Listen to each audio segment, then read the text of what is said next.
electromagnetic radiation which can interfere with things. So hopefully you will be able to hear this. Now I found a really old drill which I sort of had to loosen up. It was sort of seized, that has brushes in it, and hopefully, because it doesn't, when I've tried it each time today, it hasn't always worked. See, we're going to have trouble here. Now it's going to make a liar out of me.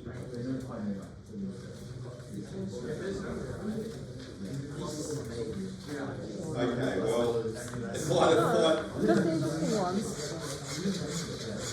it might have finally died. No. Which means, okay, well, maybe I'll see if I can make that work some other time. Now, because I had a radio and I was going to show you that, first of all, you can see the sparks produced from the commutator with the brushes, but also that it interferes with radios. So I'll try again later on. Okay. Now, I don't think that when we were talking about motors. Whoa! Is that a technical plug?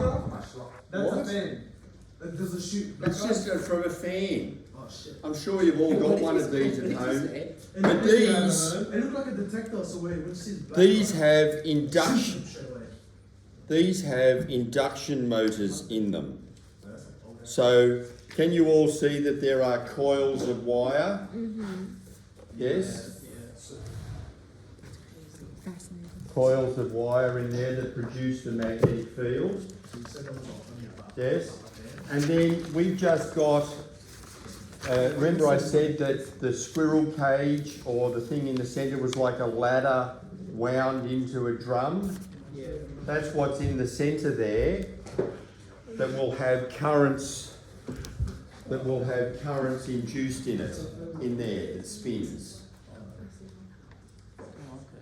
Okay, now there are no brushes, there's nothing else, but remember I said that to make an induction motor work on single phase electricity we need a capacitor to then shift the phase of the current 90 degrees so that we get, so two of the magnets here, say the two that are horizontal, they might be connected directly to the mains. The other two magnets will be connected to the mains via this capacitor. That way we get a rotating magnetic field. So if I plug this in and press a button, then we get it to spin. Yes? Yeah. And that's an induction motor. Now, they're usually not very powerful, this sort. It's quite easy for me to stop that from spinning. It doesn't need to be very powerful to drive a fan, but the sort of induction motor that would be in an air conditioner or a refrigerator or something, or your washing machine, would be considerably more powerful. These ones are relatively low power ones, and that's all that's necessary for your fan. Now, some of the older information, depending on where you are looking for induction motors, implies that induction motors are only for low power devices.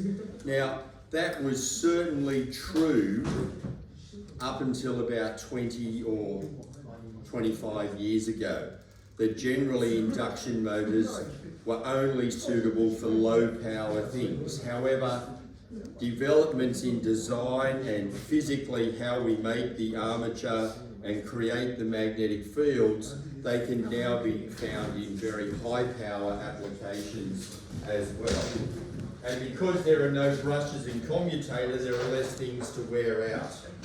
Now, I have out the front here, can you all see these glass tubes?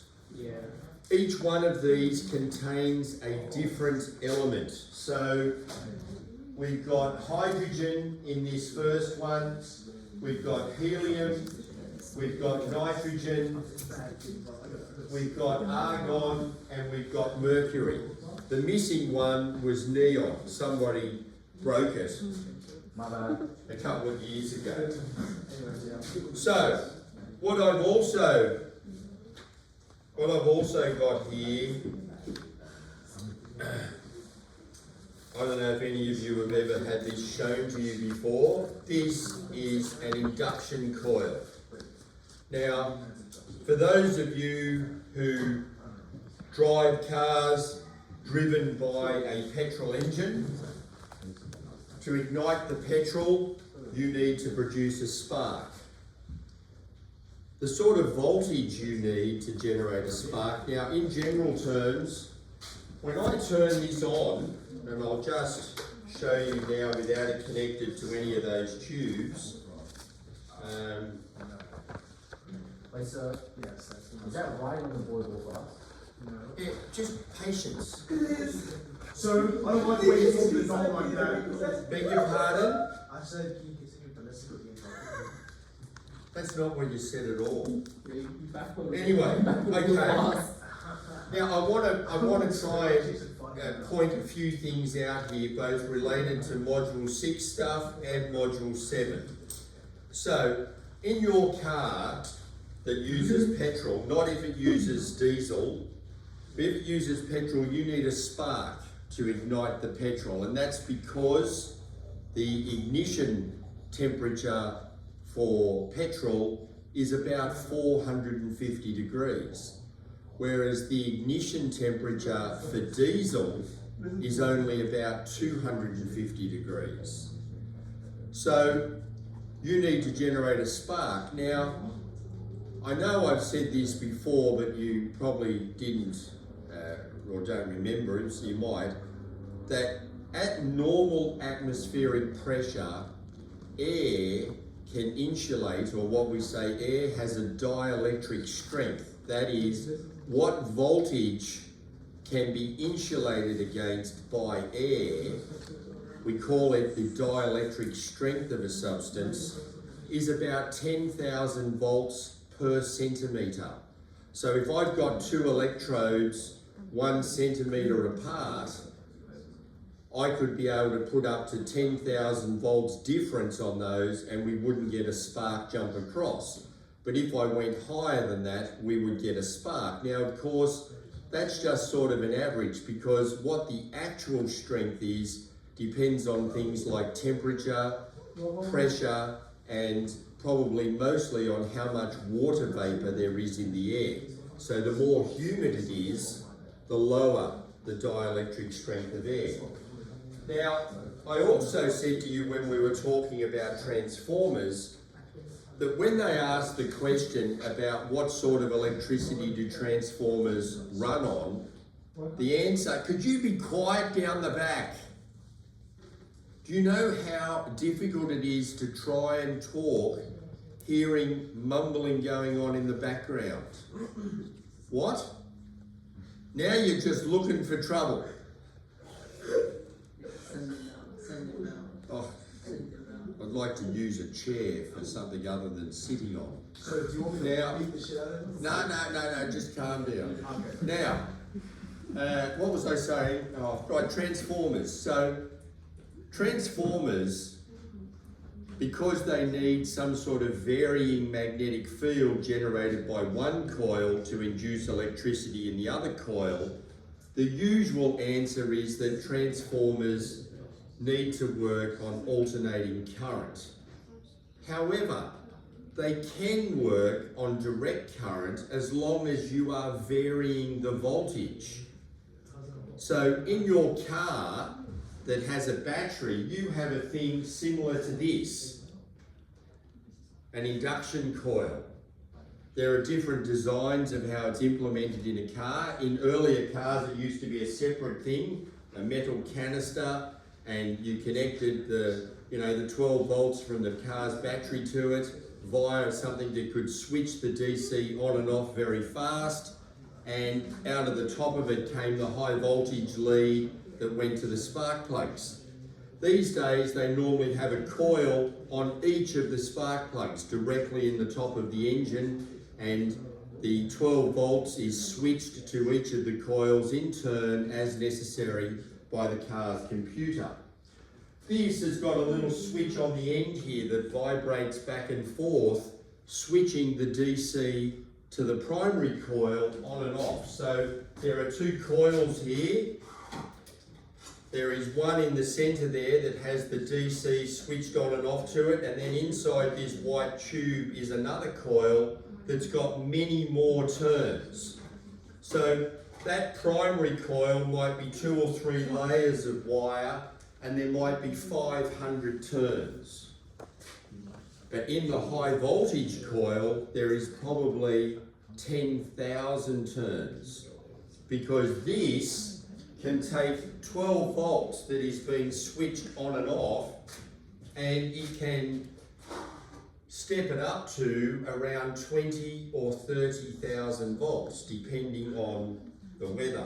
So if I just, and I've got like a little spark gap here, hopefully, and if I can try not to get a shock, and our problem might be because of these. So do not Can you see a spark? Now that gap, yes. So nothing continue. That gap. The gap at the moment is approximately 2 centimetres, perhaps a little bit less. It's fairly humid in here at the moment. So we're probably getting a voltage of around about 18 or 20,000 volts being generated. Now, what I could do, what I should do, hang on a second. Where's that radio I had? Yeah, with all the sparking. Can we try? Can we touch it? Yeah. And then let us know how it goes.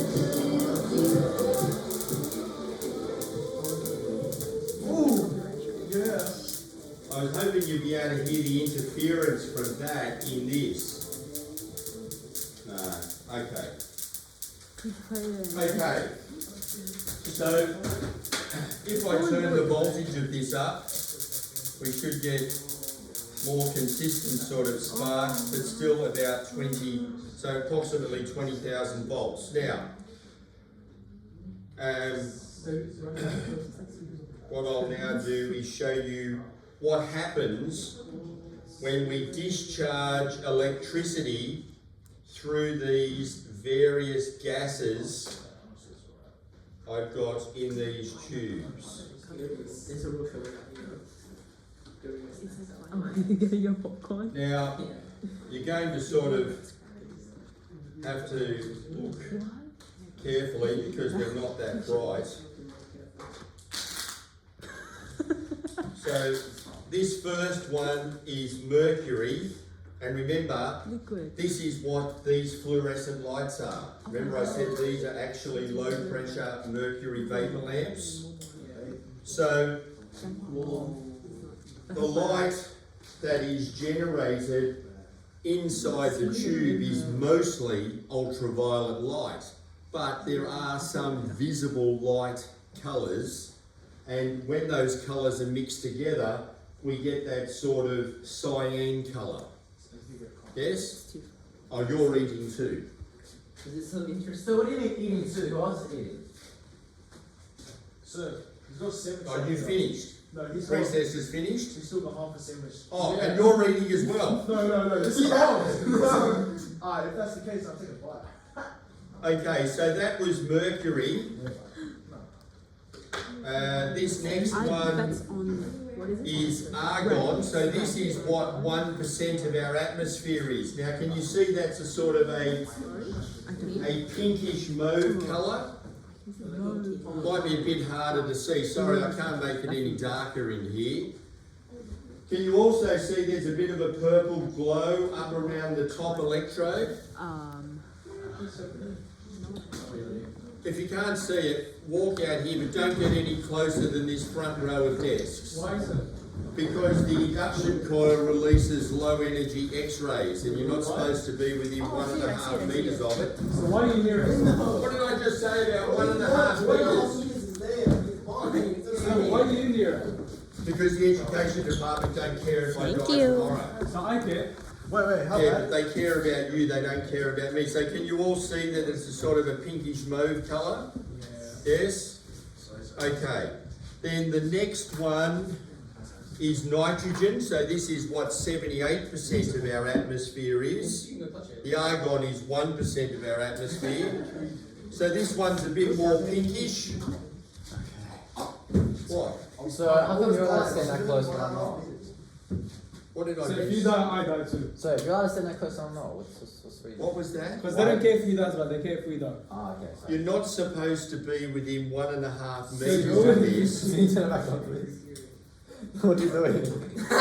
Because the induction coil, look, this is not going to kill me. I've spent a lifetime working on car engines while they're running. Me too. With the ignition coil in the car operating, I've been exposed to way more X-rays than what's coming from this. Oh, so that means I can do it. No, that doesn't mean you can do it. So, Oh, now this next one is helium. So helium's sort of like an orangey colour. Yes? And then hydrogen. And it's more a pinkish red colour. So can you see that they were all overall a different colour? Because that's the mixture of whatever visible light bands are produced, all mixed together. That's the overall colour is what you see. Does that make sense? Yes? Okay. Now, if you sit down, I'll tell you what I want you to do next.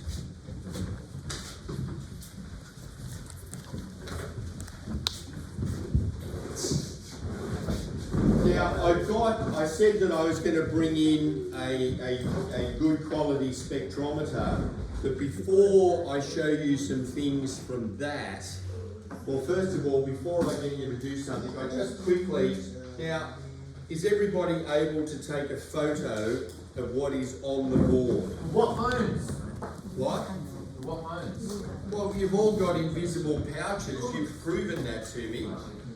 It's okay, you have to So you're just using your phone, you know, through the invisible pouch.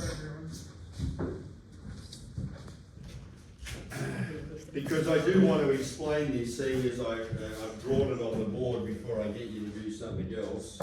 You see the way the lights went? Yeah. That was crazy. So it'd be nice if your bronze phone was not in the way. What was that, Jordan Chandra? Jordan, do you want to speak up there? I said it'd be nice if you went in the way. Oh, okay. Okay, can you please move? Why does it look so small? This is me copying. You look so You know what? small. You look so small. You look funny. Now, the part on the right is an exercise I'm going to get you to do. It's this part here that is what I'm just going to go through, because we were talking about double slit yesterday. Okay, can you... You can look panorama, sir? Okay, so could I have everybody trying as best they can to pay attention while I go through this? And hopefully I've made it clear. So remember that we had a light source, and the light source... Guys, I have this on video, can you stop? And we said that the light source had to be coherent, that is, all the waves are in phase, and monochromatic, only one wavelength. Here is our double slit, and we're calling the distance between the slits is known as D. The distance from the slits to the screen, where we're going to observe the interference pattern, is the length capital L. Now, we know that there is a maxima, and I showed you why there will be a maxima at the point that is in the middle between the two slits, because light travelling to that point travels exactly the same distance, and if all the waves were in phase here, they should be in phase here, and so we should get constructive interference and therefore a bright spot. Does that make sense? Yeah. Yes? And so we call that n equals 0. N is what we call, now in some books they use the letter M, and in other books they use the letter N. It doesn't matter. It is just known as the order of the interference pattern. Sorry. And it can only have integer numbers. So the one in the middle is 0. Then the first one you come to each side is known as n equals 1. The next one is n equals 3, n equals 2. The one after that would be n equals 3, n equals 4, and so forth. What are you doing? I'm recording this because it's important. Oh God. It's important. She's recording. Okay. Everyone's still with me? Now, We're not relaxing with this. we also, and I'm just pointing out things because some of you are going to go and look this up on websites and in other books. We generally use the letter X to denote the distance between the maxima. Even though it varies slightly, you can show mathematically that it must vary slightly. Generally, we call the distance between successive maxima X. And I've listed these things down the bottom here. Lambda is the wavelength of the radiation, and N is the order of the interference pattern. So, what I was trying to get across yesterday was that if these two blue dotted lines are showing the path that light is taking from slit 1 to the maxima and from slit 2 to the maxima. Yes? And if light arrives at this point where the light from slit 1 and the light from slit 2 are both in phase with each other, and they have to be in phase for us to get a bright spot, constructive interference, yes? Yeah. Yes? Then the difference in length between the paths taken by light coming from this slit, slit 1, and the light taken to get to there from slit 2 has to be one wavelength different. One full wavelength, so then light gets to that point still in phase. Does that make sense?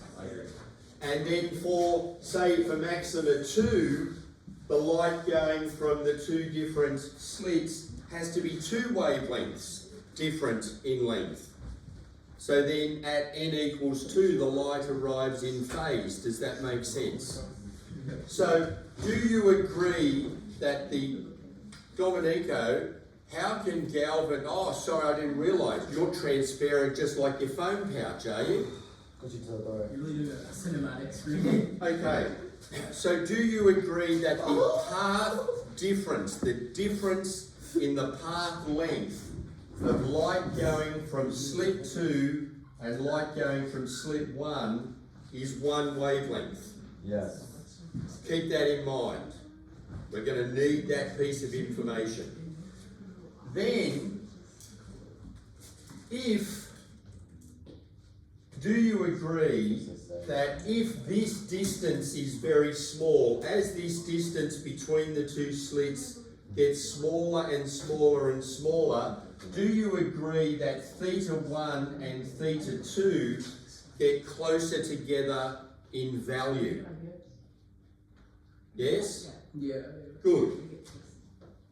The next step is that if I draw a line from the centre of the slits to where the maxima is and call that angle theta, do you agree that this angle is slightly smaller than this one and this one is slightly bigger than this one?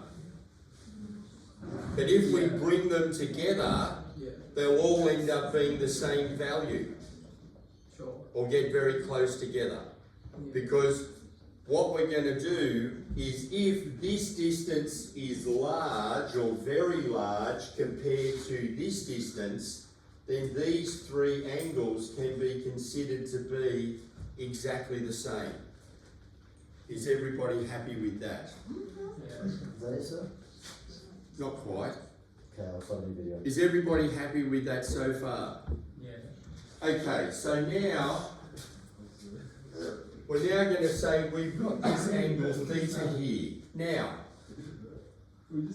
by trigonometry, I've now drawn, we've got a triangle here. This black dotted line, which is the angle from the centre line to where the maxima is. And then this side of the triangle we've labelled X, and this side of the triangle we've labelled L. That triangle is a similar triangle to this triangle here, where this is the path difference. Remember we said the path difference was one wavelength? This angle here is the angle theta, okay? And now we've got D as in the distance between the slits. So we've got this small triangle here. What I've written over here is that by trigonometry, sine of this angle theta, remember sine is opposite over hypotenuse. So the opposite is the path difference, PD, and the hypotenuse is D. So I've got sine theta equals path difference divided by D. I rearrange that to get path difference as the subject, and it's equal to D sine theta. Yes? And we know that the path, for a maxima, for a bright spot, the path difference has to be a whole number of wavelengths. Yes or no? And so, if the path difference is some number n, some integer times the wavelength, we can now set those equal to each other, and we get the path difference, the d sine theta is equal to n lambda. Now this is the equation that is on the data sheet. So this is for constructive interference, giving a maxima or a bright spot from Young's double slit experiment is given by this formula. And this is the one formula that is given on the data sheet. Is everybody happy with that? Yes or no? Yeah. Yes? You don't have to know the proof, but I've told you the proof. Now, I said yesterday, okay. I didn't know the proof. Not know the proof. Now,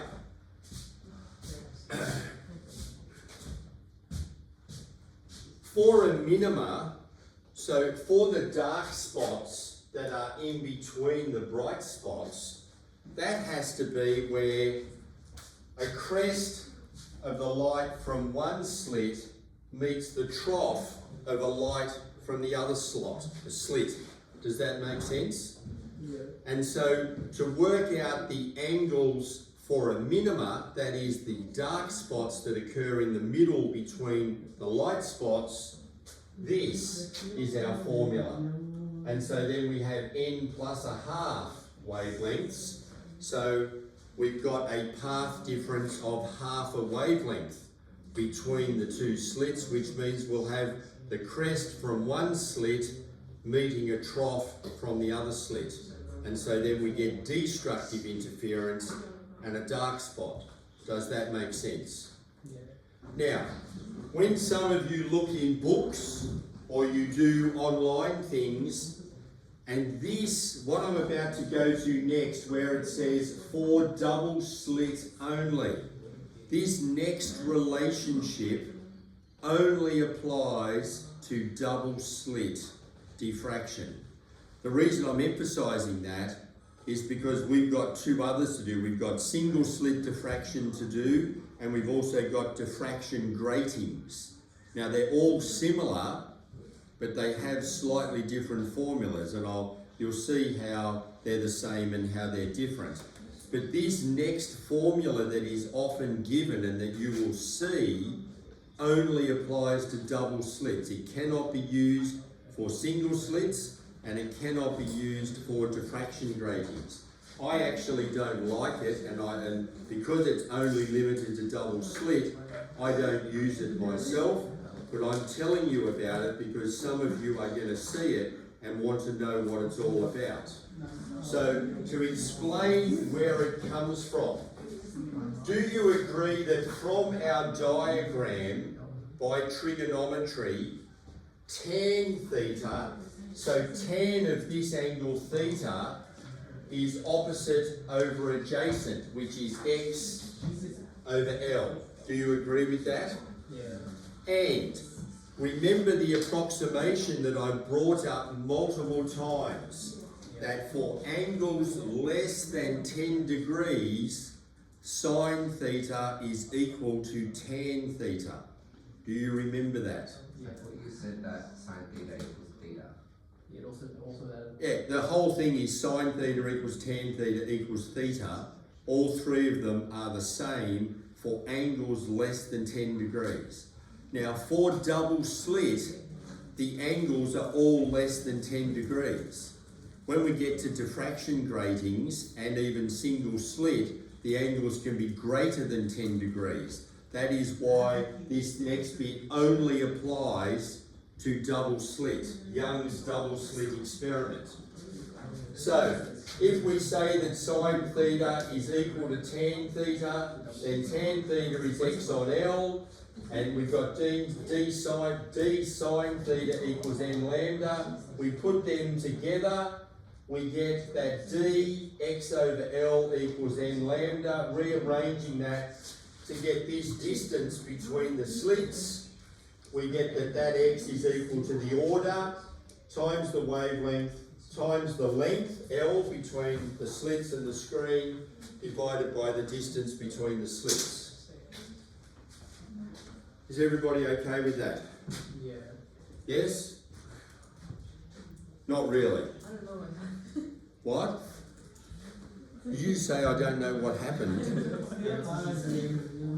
Okay. Can I explain it after the lesson? Yes? Again? Try? Yes? Okay. What I want you to do now, these in this box out here are spectroscopes. So, you look through this bit here, okay, and you'll see that there is a little slit in the end of the spectroscope. You point that slit at whatever light source you want to look at, and it allows light into here. You will then see, looking at it like this, over on the right hand side you'll see a screen, and there are the numbers 4, 5, 6 and 7 above the screen or below the screen. That is for 400 nanometers to 700 nanometers. Remember, that's the range of visible light.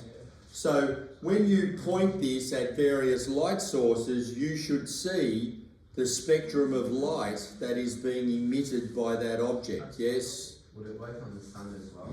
On the, Sun. yes, and I've listed there some things I want you to look at. So I want you to connect an incandescent lamp, that's these things, to a power pack. Need a couple of wires, and start with the power pack on 2 volts, looking at the filament, and then go through in steps up to 12 volts and see how the spectrum of colours change as the filament changes from a dull orange colour all the way up to looking white. Does that make sense? Right? Then I want you to look, over there I've got 3 microscope lamps, so pick one of those, and that's a warm white LED light. Have a look at the spectrum from that. Yes? Then have a look at the fluorescent light on the roof. We don't actually have the sun, but we'll get something similar to full sunlight even through the clouds. So point the spectroscope out the window, okay, and have a look at the sunlight. And then from those phones in your invisible pouches again, turn the torch on, which is a cool white LED, and have a look and see the difference between the cool white LED and the warm white LED. Does that make sense to everybody? Yeah. Well, there you go. Get started. So you know how our actual test, you're given formulas and like. If you need a